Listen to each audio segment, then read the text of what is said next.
But we do have a dentist with you today. This is Dr. Meghna Mayuri. She is currently doing an observership at GDC in Jaipur. She has also been a part of several programs such as facial aesthetics or tobacco cessation, to name a few.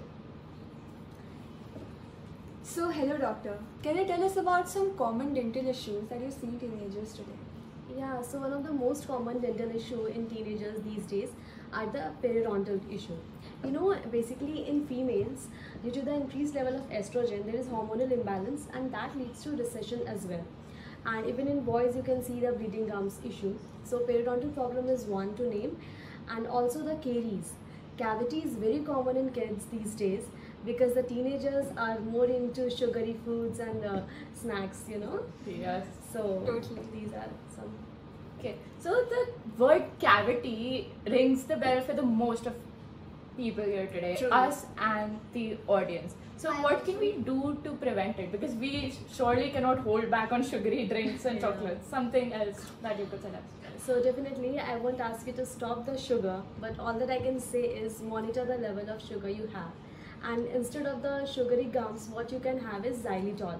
You can use a sugar substitute, Instead of the sugar, you can have the candies which has xylitol in place of sugar.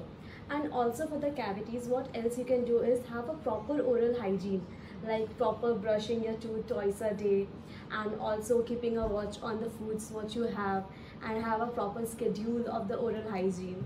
So that would make a big difference. Okay. You mentioned brushing the teeth. So, you mentioned brushing our teeth. Now, I'm sure, actually I'm not sure, but hopefully most of our audience brushes their teeth every day.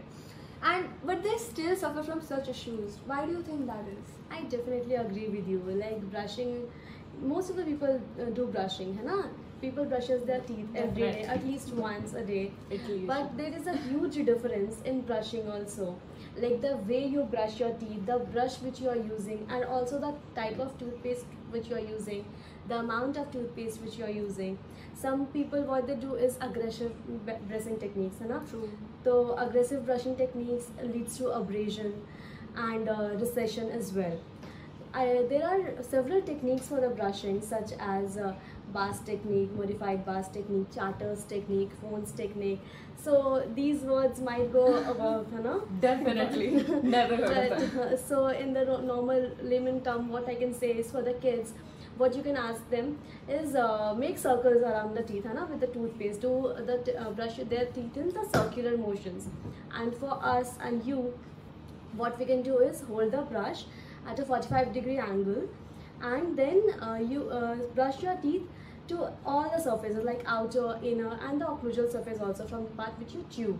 And don't forget your tongue, because that also leads to, prevent the bad breath thing. Right. So you told us about how the type of toothpaste also matters. So when I go into the supermarket, there are so many types of toothpaste I can see, and somehow all of them have like 4 out of 5 dentists recommending them. It's very confusing. So it is very confusing. So how do we pick the right one for us? Okay, so for the right toothpaste, instead of the recommendations and the advertisements these days, what I would say you is put focus on what is the composition of your toothpaste. It should contain fluoride, and also it should not exceed the limit of 1000 ppm, and also the amount of toothpaste which you are using. Like over the brush, it should cover the half of your bristles of your brush.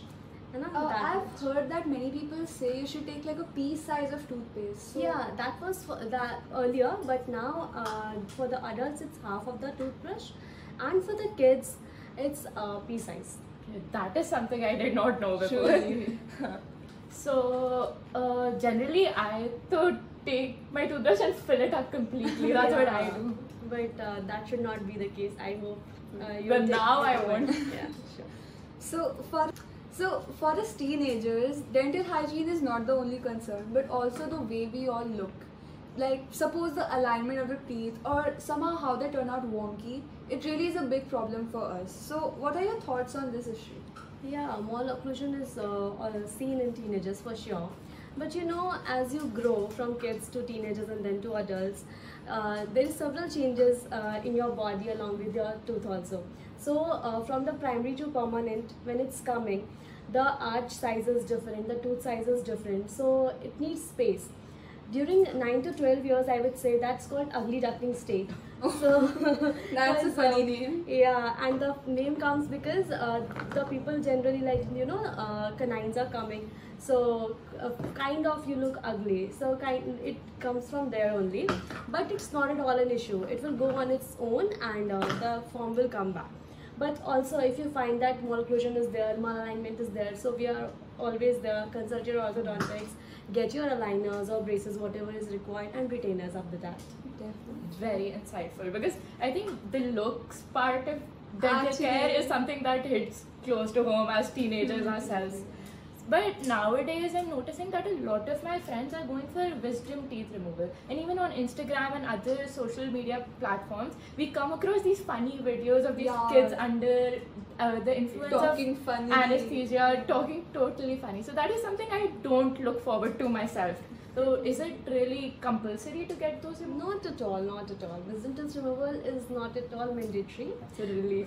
It's just a non-functional tooth. So I would recommend you to remove your wisdom tooth only if it is important. Like if it's bothering you, if there is a pain, if it's impacted somehow, it's causing a problem, then it should be removed. Otherwise, why to get a scar without any reason? But it will come on its own if it has space, and if it doesn't have space, then you will get it removed. Okay. Do you think the wisdom teeth removal process is it painful? Basically not. Like it is done under anesthesia only, so it won't be painful for sure. But then if it's not compulsory, then don't take it out. Okay. So I think one of the most relevant topics right now is sports, since the IPL just got over and Truly. everything. And Priyani here is a huge fan of cricket and taekwondo. And I think Nice. those are the kind of sports that really could have a negative impact on your teeth. They could just knock them out a lot of the time. So what are your concerns about injuries like that? Yeah, definitely. So what I would recommend you first before injury was, I would say, wear a proper mouth guard, so that would protect your teeth first. And then if in case the tooth is broken somehow, what you can do is, it's not compulsory that now you have to get the look for a replacement.